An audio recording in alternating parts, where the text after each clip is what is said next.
Tak terasa, sekarang kita telah masuki puncak 10 hari terakhir di bulan Ramadan yang sangat kita cintai ini. Dan tentunya ini harus terus menjadikan kita termotivasi untuk meningkatkan amal-amal kebaikan kita, sekaligus mengevaluasi catatan amal ibadah yang maksimal kita tunaikan dari hari pertama sampai dengan hari ke-20 ini. Mohon izin untuk mengingatkan pada diri pribadi dan kita semua, apakah sampai di detik ini sholat kita telah meraih kekhusyuan yang meningkat dari hari sebelumnya? Bacaan Al-Quran kita telah bertambah dari yang dilafadzkan oleh lisan kita yang akan dipertanggungjawabkan di hari kiamat itu? Pun demikian, semangat kita untuk berbagi, baik lewat harta benda, juga boleh jadi pakaian, mungkin juga makanan, yang sampai hari ke-20 ini tentunya akan jadi ukuran tingkat kemuliaan dari ibadah yang telah kita tunaikan. Namun demikian, untuk memaksimalkan itu semua, tentu setiap yang kurang dengan kasih Allah Subhanahu wa Ta'ala, selalu saja Allah memberikan momentum untuk melimpahkan pahala guna menutup kekurangan-kekurangan di masa lalu, sekaligus melahirkan satu momentum yang bisa menggugurkan kesalahan dan dosa dalam satu masa yang boleh jadi bisa bersamaan. Di pertemuan lalu kita telah uraikan tentang momentum dimaksud dalam satu malam saja di bulan Ramadan yang kita kenal dengan malam Al-Qadar. Telah tuntas kita bahas baik dari segi narasi Al-Quran tentang informasi waktu pertama kali malam itu diturunkan bersamaan dengan turunnya Al-Quran, yaitu terdapat di isyarat Quran surah ke-8 Al-Anfal itu ayat 41 dengan merujuk pada peristiwa sejarahnya di hari yang bersamaan, yaitu Jumat, hari paling mulia, tanggalnya 17 Ramadan, dan ini peristiwa pertama kali diturunkannya Al-Quran dari Lauh Mahfuz ke Baitul Izzah.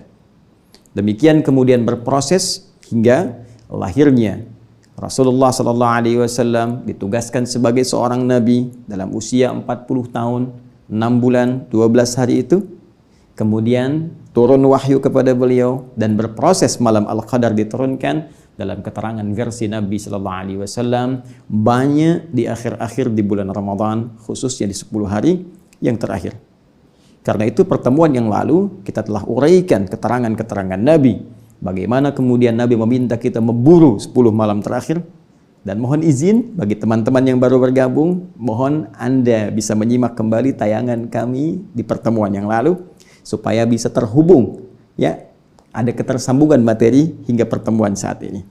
Nabi meminta kita mencari di malam-malam yang terakhir. Saya tuntas jelaskan kemarin seperti diulas di hadis riwayat Al-Bukhari nomor hadis 2020 itu dari Sayyidah Aisyah radhiyallahu taala anha, ketika Nabi menyampaikan bima ma'na taharru ya Lailatul Qadri fi al-ashr al-awakhir min Ramadan.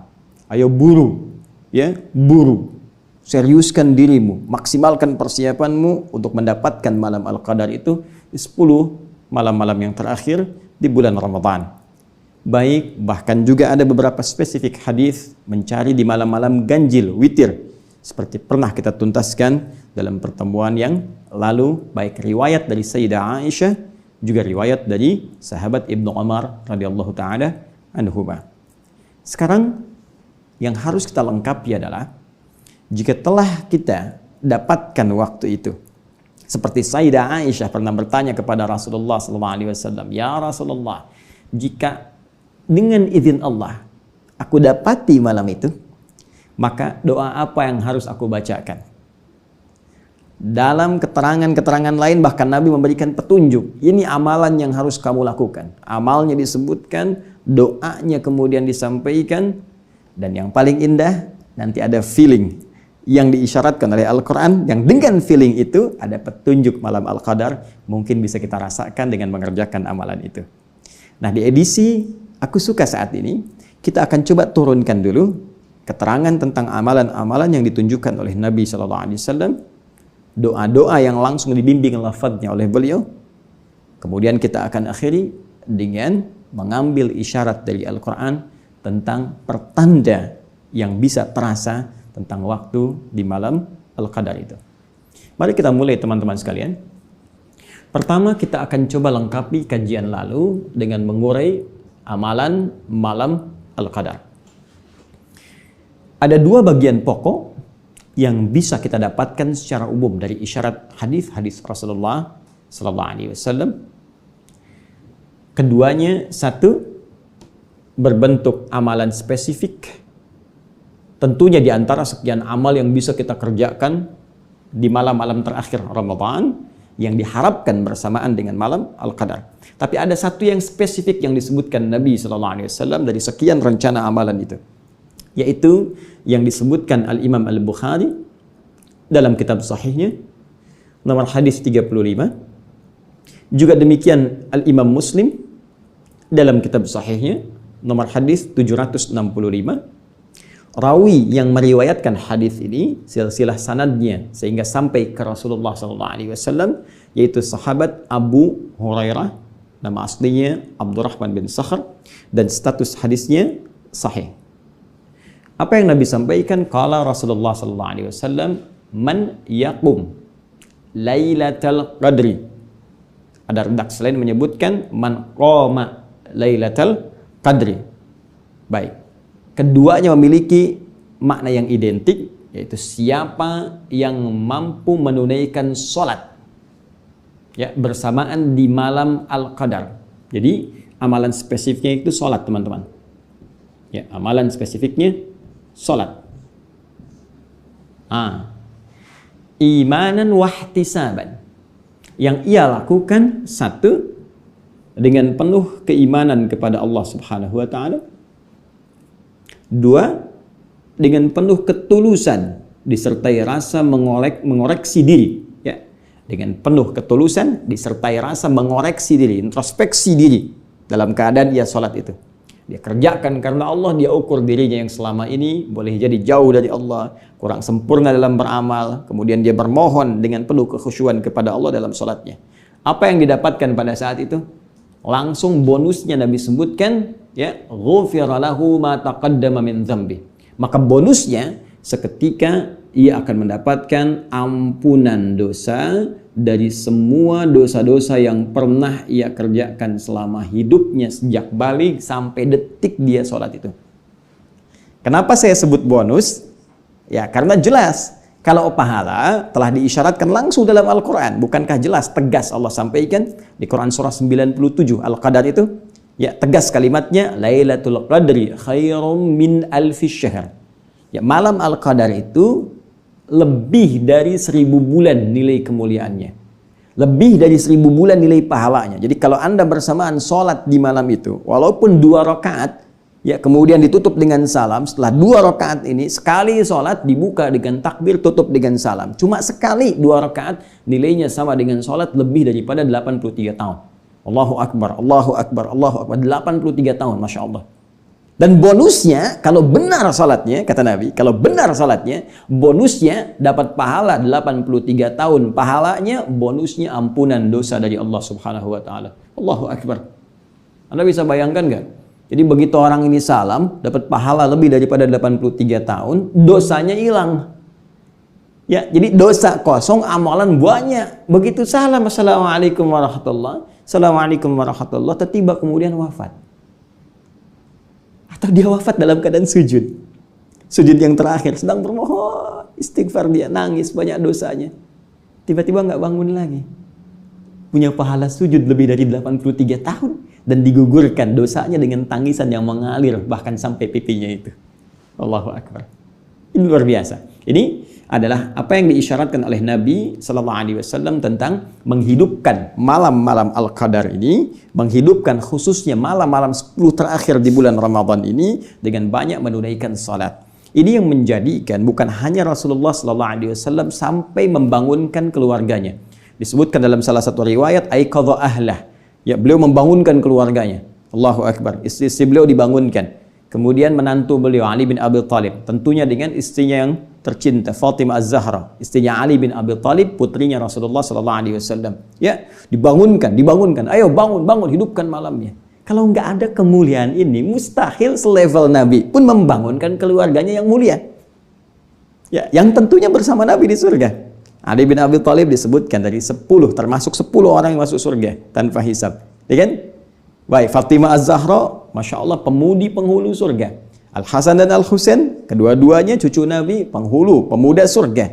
Allahu Akbar. Ya, Fatimah, Ali bin Abi Thalib, keluarga Nabi dibangunkan untuk memaksimalkan amalan ini. Ini yang diteruskan kemudian oleh para sahabat generasi setelah Nabi SAW wafat. Hingga kini, jangan heran, bahkan di Masjidil Haram misalnya, di Masjid Nabawi, atau bisa kita katakan kalau dalam konteks ini lockdown misalnya di sana, ya, dalam konteks ahli Mekah yang muslim ya kekinian sampai sekarang, ahli Madinah yang muslim tentunya sampai sekarang ya, karena dilarang yang tidak beriman masuk ke dalam dua wilayah tanah suci ini, membiasakan pula untuk menghidupkan malam-malam khususnya di 10 hari terakhir Ramadan.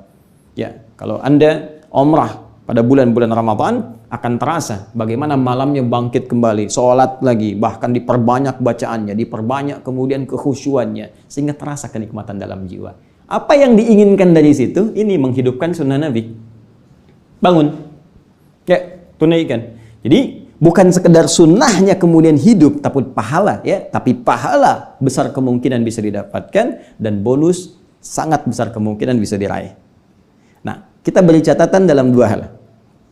Hal pertama, apakah setiap orang yang sholat pada malam itu berpotensi diampuni dosa-dosanya dan dapat pahala seperti yang tadi disebutkan? Belum tentu. Sekali lagi, maaf sekali, jika ada satu anugerah yang besar, mustahil tidak bersanding dengan syarat-syarat yang tertentu.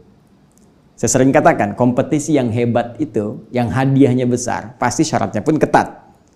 Karena itu, Nabi tidak hanya memberikan gambaran orang sholat dapat ini, orang istighfar dapat ini, tapi ada syarat yang sangat mengikat, syarat ketentuan berlaku. Apa itu? Perhatikan kalimatnya, imanan, wahtisaban. Dia tunaikan dengan keyakinan penuh karena Allah Subhanahu wa Ta'ala, disertai ketulusan. Awas, catat ini ya. Awas, kaidahnya iman tulus, yakin karena Allah Subhanahu wa Ta'ala, dan dijauhkan dari hal-hal yang bisa mengotori dan membelokkan niat kita karena Allah. Karena orang lain sholat, saya sholat. Karena ingin merasakan kenikmatan kalau imamnya si fulan. Karena ingin supaya rame saja, karena ingin supaya meriah saja. Kalau orang hanya sekedar bangkit sholat karena orang lain sholat dan ingin merasakan kemeriahan saja, ya, ingin meraih kenikmatan semu saja, maka tidak ada beda ini dengan yang dimaksudkan Nabi SAW. Rabba qa'imin laisa lahu min qiyamihi illa as-sahar. Tidak sedikit nanti ada ditemukan orang bangun, orang sholat tak mendapatkan apapun dari sholatnya kecuali lelah begadang saja. Dia tunggu sampai malam sholat tapi niatnya keliru. Malam nanti sholat, ya iya aku juga pengen ikut, cuma pengen ikut bukan ingin meraih kemuliaannya. Baik. Nah, ini bagian pertama. Kemudian bagian kedua, teman-teman sekalian, penting dicatat. Ustadz, apakah untuk mendapatkan kemuliaan ini mesti ke masjid? Atau bisa diraih di rumah? Teman-teman sekalian, Lailatul Qadar itu syarat meraihnya tidak terikat dengan masjid, tapi terikat dengan amalan yang dikerjakan di malam itu. Dalam kondisi normal pun kalau Anda ke masjid terus malamnya nggak bangun, cuman tidur, ya nggak dapat juga. Jelas ya? Jadi kita ke masjid itu untuk mengondisikan supaya lebih fokus, ya, supaya bisa maksimal termotivasi untuk ibadah. Karena mungkin dalam kondisi ada di rumah, yang dilihat mungkin TV, yang dilihat mungkin bacaan, yang dilihat mungkin internet. Tapi ketika orang ke masjid, kondisinya lebih terfokuskan untuk bisa ibadah dengan maksimal. Ya, TV gak ada di ruangan tempat sholat. Mau baca Quran, orang semua lihat Al-Quran. Mau tiduran, orang bangun. Akhirnya terdorong kita, ya, termotivasi untuk menunaikan ibadah. Bangun malamnya. Tapi kalau Anda cuma datang ke masjid, mindahkan bantal, bawa kasur, ikut tiduran, malam-malam ketiduran, pas bangun sahur, ya nggak dapat juga. Jadi esensi malam Al-Qadar itu lebih kepada bagaimana menghidupkan malam dengan amalan, sekalipun bila tak mampu dikerjakan di masjid seperti sekarang kita lalui pada umumnya di sebagian besar tempat di muka bumi, tidak hanya di Indonesia, maka tidak ada alasan untuk tidak menghidupkan malam dengan ibadah di rumah yang telah kita kondisikan. Ya, baik. Jadi teman-teman sekalian, Jangan kemudian kita jadikan alasan, wah saya nggak bisa ke masjid nih, saya nggak bisa dapat malam Al-Qadar. Tidak. Anda bikin kondisi di dalam rumah, kondisikan satu ruangan, hidupkan malamnya, bangun jam 2, ya. Bangun misalnya setengah 3, walaupun Anda sedikit ambil bagiannya untuk menunaikan sholat, isi dengan istighfar. Sementara tiduran dulu sejenak, kemudian bangkit untuk menunaikan sahur, makan, istighfar lagi, isi. Yang penting hidupkan. Ya. Jadi ini bagian kedua yang penting kita jawab. Syarat mendapatkan kemuliaan ini tidak terikat dengan tempat di masjid, tapi lebih kepada bagaimana menghidupkan malamnya dan menghadirkan suasana yang sekiranya bisa kita maksimalkan untuk menunaikan ibadah kepada Allah Subhanahu wa taala. Baik, ini bagian yang pertama. Kemudian yang kedua, ada isyarat yang ditemukan juga dalam hadis-hadis Nabi sallallahu alaihi wasallam, bimbingan langsung tentang satu doa yang langsung ditalqinkan, dibacakan melalui lisan Nabi yang sangat mulia kepada istri beliau tercinta Sayyidah Aisyah radhiyallahu taala anha. Ketika Sayyidah Aisyah bertanya pada Rasulullah, "Ya Rasulullah, jika dengan izin Allah tentunya, ya, aku berkesempatan bersamaan mendapatkan malam Al-Qadar itu, apa yang harus aku katakan? Apa yang harus aku bacakan dalam doa? Madza aqulu fiha?" Baik, ini dirangkum keterangannya dalam salah satu hadis yang bisa kita lacak, riwayat At-Tirmidzi, nomor hadis 3513. Juga ditemukan pula di hadis riwayat Ibnu Majah, nomor hadis 3119. Rawi yang meriwayatkannya Sayyidah Aisyah radhiyallahu taala anha, dan status hadisnya sahih. Apa bunyi doanya? Baik, kita bacakan pelan-pelan. Saya yakin tak dituliskan pun, insya Allah kita semua sebetulnya sudah hafal, hanya tinggal menempatkannya saja. Ikuti saya. Allahumma, baik, Allahumma innaka afuwun tuhibbul afwa fa'fu anni. Baik, saya coba tuliskan saja ya, supaya mudah untuk kita pahami. Saya izin hapus dulu sebentar. Ya, saya hitung sampai 5 ya. Baik, siap. 1, 2, 3, 4, 5. Baik. Simpan di sini. Allahumma. Tuliskan. Allahumma. Innaka afuwun tuhibbul afwa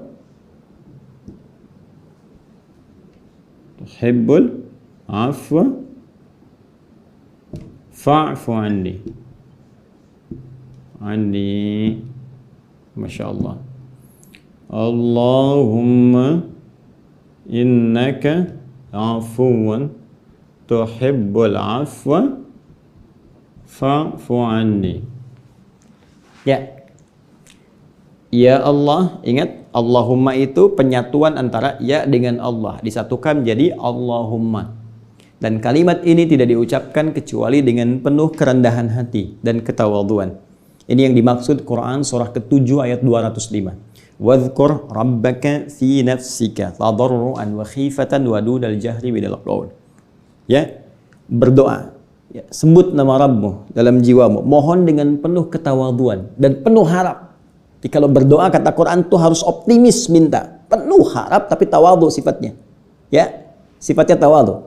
Baik, jadi ketika Anda mengucapkan Allahumma, minta dengan penuh kekhusyuan, ketawadhuan. Jangan naikkan keadaan diri kita. Makanya ada dalam riwayat sambil mengangkat tangan dari beberapa doa itu dipertemukan sambil kita bermohon dengan penuh kekhusyuan kepada Allah. Innaka afuwun. Ya Allah, sungguh hanya Engkau. Ya, hanya Engkau ya Rabb. Ya, tapi ingat, cara memohon dengan kalimat hanya Engkau ini, innanya kan harfu nasbin. Ya, wa taukidin tansibul isma wa tarfa'ul khabara mabniyun 'alal fathi la mahalla lahu minal i'rab. Ya, harfu nasbin wa taukidin. Saya pernah banyak ulas ini. Itu kalau sekedar nahwu, tapi kalau kita bawa ke ilmu lughah, ke fikihnya, nasabar rajulu asahu alal ardi.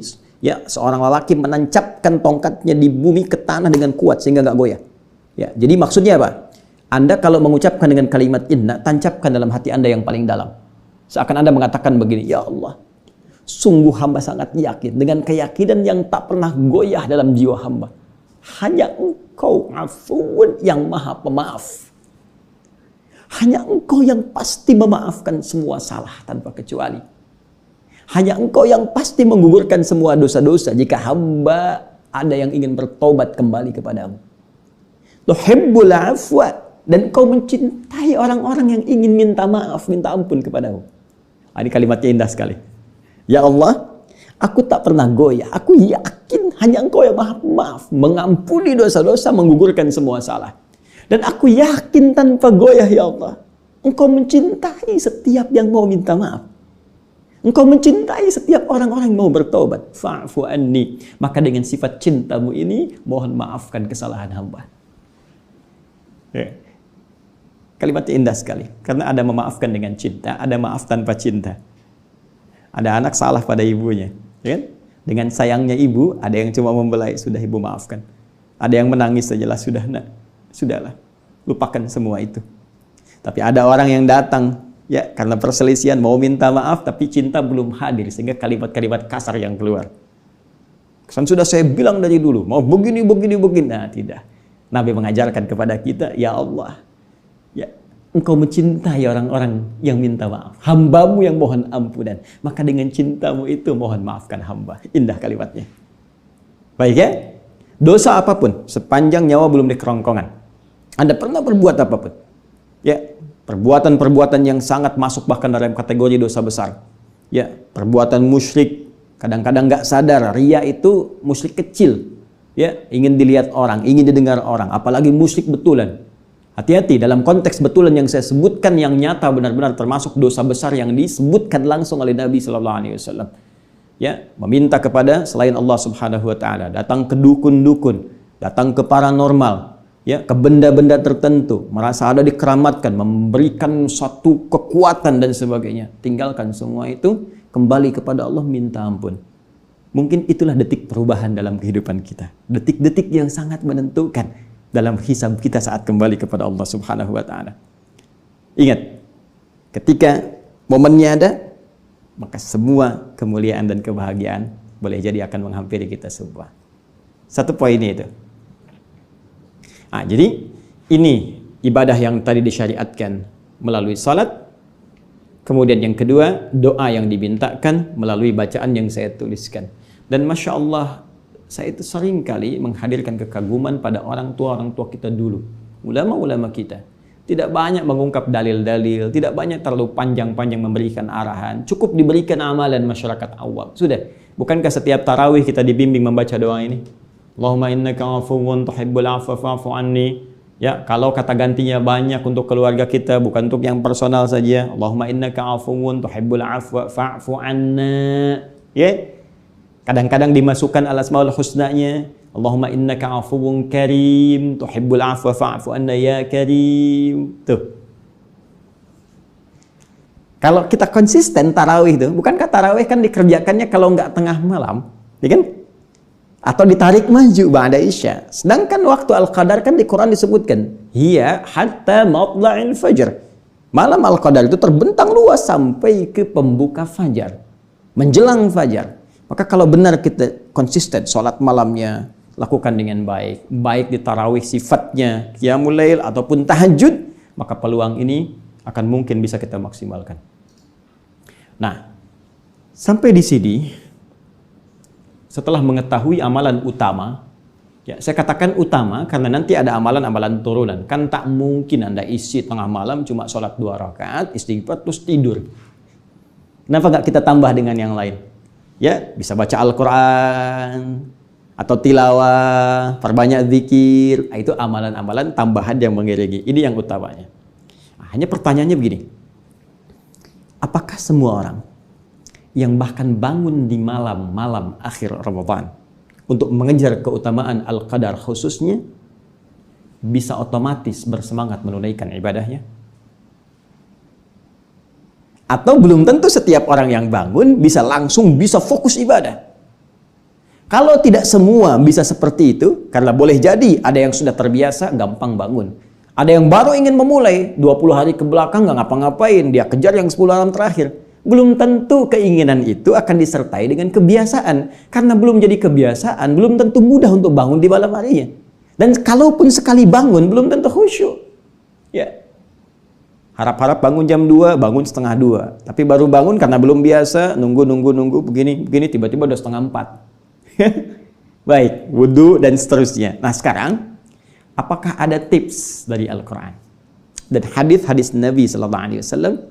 Kalau saya ingin bangun dan memfokuskan diri, seperti apa cara bangunnya? Bagaimana saya bisa memfokuskan diri dan di mana tempatnya? Nah, teman-teman sekalian, dalam bahasa Arab, jika Anda ingin mengonsentrasikan diri, fokus terhadap sesuatu, dalam kondisi tertentu khusus yang sulit dipalingkan pada yang lain, maka bahasa Arabnya disebut dengan akafa.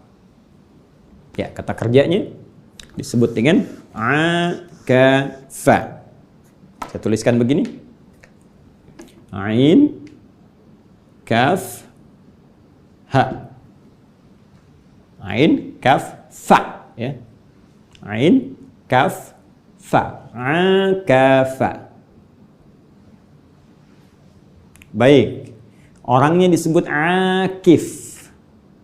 Alladzi lazima bihi. Akif. Orang yang konsisten terhadap sesuatu, fokus dan sulit untuk berpaling. Jamaknya tambah un di ujungnya. Akifun plus un jadi akifun. Orang-orang yang fokus mengondisikan satu keadaan, fokus di situ sulit dipalingkan. Karena itu saat Nabi Ibrahim alaihissalam mengingatkan ayahandanya bahkan kaumnya, ya, yang sedang fokus terhadap sesembahan, ya, fokus terhadap berhala, sampai-sampai dipanggil sulit, diingatkan marah. Itu ada di Quran surah ke-21 Al-Anbiya ayat ke-52. Ya, sampai diabadikan di Al-Quran, idh qala li abihi wa qawmihi ma hadhihi tamathilul lati antum laha akifun. Ini apa sih istimewanya patung-patung ini? Istimewanya berhala-berhala ini, sampai kalian begitu fokus, sulit dipalingkan dari itu. Diajak pada yang baik, susah diarahkan kepada pencipta, nggak bisa diingatkan, marah-marah. Akif. Nah, ini menunjuk pada sisi bahasa. Ya, baik. Kalau kita tarik ke dalam nuansa puasa, ini pun disebutkan ya di Quran surah kedua Al-Baqarah, persis di ayat rangkaian puasa ayat ke-187. Wala tubashiruhunna wa antum akifuna fil masajid. Kata Allah, kalau kamu ingin memang benar mendapatkan keistimewaan malam itu, maka buruk kondisikan. Cari tempat dalam suasana normal, pergi ke masjid-masjid, cari spesifik, kondisikan tempatmu di situ. Fokus mencari ibadah-ibadah, fokus cari tempat-tempat yang spesifik dalam masjid pun bisa membuat kamu bisa nyaman ibadah. Ya, makanya Nabi kan ada spesifik tempat khusus beliau. Sampai sekarang dikenal dengan tiang tahajudnya Nabi.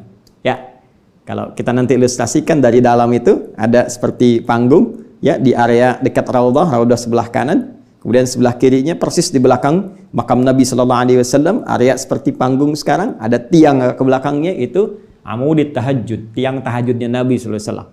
Ada sahabat yang sayap kanan, ya, ada dekat-dekat ke mihrab seperti Umar bin Khattab radhiyallahu taala anhu. Cari tempat strategis yang mengondisikan kita bisa fokus ibadah, bisa nikmat. Nah, orangnya oleh Al-Quran disebut dengan akifun. Bahkan nanti ya area Masjidil Haram pun disebutkan oleh Al-Quran sebagai tempat yang bisa digunakan sebagai akif, fokus untuk ibadah. Sejak zaman Nabi Ibrahim dan Nabi Ismail alaihissalam, keduanya diperintahkan mengondisikan area sekitaran Ka'bah untuk digunakan orang-orang fokus ibadah. Itu ada di Al-Baqarah surah kedua ayat 125. Paling kanan ke pertengahan. Wa idz ja'alna al-baita mathabatan lin-nasi wa amna wattakhidhu min maqami Ibrahim musalla wa ahidna ila Ibrahim wa Ismail an tahira baitiya lit-ta'ifin wal 'akifin wa ruk'is sujud. Allah perintahkan pada Nabi Ibrahim, Nabi Ismail alaihissalam, bersihkan area-area ini, bersihkan area-area Ka'bah. Nanti untuk orang-orang yang salat, ya, orang-orang yang tawaf sebelumnya, juga orang-orang yang akan fokus untuk beribadah kepada Allah Subhanahu wa taala. Nah, jika kita ingin berusaha menjadi orang yang fokus ini, akif, dan mengondisikan diri, menyiapkan perlengkapan yang bagus, mengatur waktu yang terbaik, mencari tempat-tempat strategi supaya mengambil substansi dari apa yang disebutkan tadi, maka jika kita ingin berusaha mewujudkan itu secara bahasa, tambahkan hamzah wasal di depannya, alif begini, kemudian ta setelah huruf pertama dari kata asal. Kata asal akafa, huruf pertama, setelahnya tambah ta. Ini. Yang ini diharakati kasrah, iya. Yang ini pindahkan ke ta begini. Sedangkan ini jadi mati. Berubah dari akafa menjadi i'takafa. Ya'takifu. I'takafa talibu, ya, lil qiraati wal muraja'ah. Seorang siswa berusaha untuk fokus konsentrasi membaca dan mengulang-ulang pelajarannya. Maksudnya apa? Fokus sulit dipalingkan. Itu fungsi hamzah wasal di depan, alif ada yang menyebutkan, kemudian ta. Usaha untuk fokus dan sungguh-sungguh terhadap sesuatu sehingga tidak dipalingkan pada kegiatan-kegiatan lain. Kata kerja infinitifnya i'takafa, sifatnya disebut dengan i'tikaf. Sifatnya disebut dengan i'tikaf. I'takafa, ya'takifu, i'tikafan. Dari sini muncul istilah kita untuk i'tikaf di 10 hari terakhir bulan Ramadan. Ya, di malam-malam terakhir Ramadan. Sering dengar kan istilah itu? Nah, jadi i'tikaf itu asalnya fokus usaha yang sungguh-sungguh untuk fokus terhadap sesuatu sehingga merasakan manfaat dari apa yang difokuskan itu. Nah, sekarang persoalan kita adalah satu, bukankah untuk fokus i'tikaf ini perlu tempat? Kalau lazimnya baik dari nas Al-Quran ataupun hadis, bahkan contohnya langsung disebutkan di masjid, dan sekarang suasana masjidnya bagi sementara tempat bahkan di Indonesia sulit untuk dilakukan i'tikaf, terutama daerah-daerah yang zona merahnya langsung berada di sekitaran itu. Pertanyaannya, apakah i'tikaf bisa dilakukan di luar masjid? Satu. Kedua, perlengkapan apa yang disiapkan saat akan i'tikaf itu? Dan ketiga, materi rencana-rencana amalan apa yang bisa mengondisikan kita untuk fokus ibadah saat i'tikaf itu? 3 PR ini, 3 pertanyaan besar ini tentunya akan lebih manfaat, akan lebih terasa fokus, dan akan lebih terkonsentrasikan jika kita uraikan dalam pembahasan tersendiri di hari ke-21 dalam episode Aku Suka 21 Ramadan 1441 Hijrah di pertemuan esok insya Allah.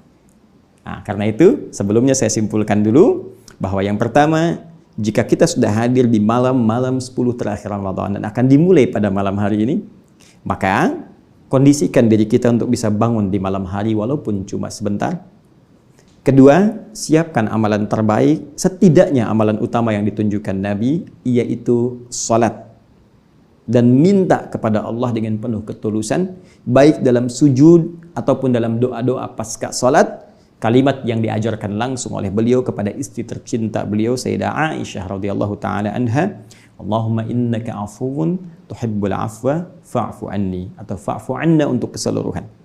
Dan jangan lupa selanjutnya, lakukan semua itu dengan keyakinan kuat kepada Allah dan ketulusan, keikhlasan, tidak untuk yang lain.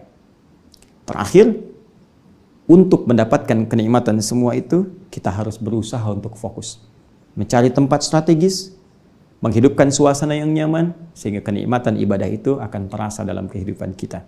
Dan bagian terakhir ini akan kita maksimalkan sekali lagi dalam pertemuan esok hari dengan izin Allah Subhanahu wa ta'ala. Demikian yang bisa saya sampaikan. Semoga ada manfaat yang bisa diraih. Mohon maaf atas kekurangan. Semoga Allah memaafkan dan semoga Anda memahami dan diberikan kita kemudahan untuk mengamalkan. Subhanakallahumma wa bihamdika asyhadu an la ilaha illa anta astaghfiruka wa atubu ilaik. Wa akhiru da'wana alhamdulillahi rabbil alamin. Assalamualaikum warahmatullahi wabarakatuh.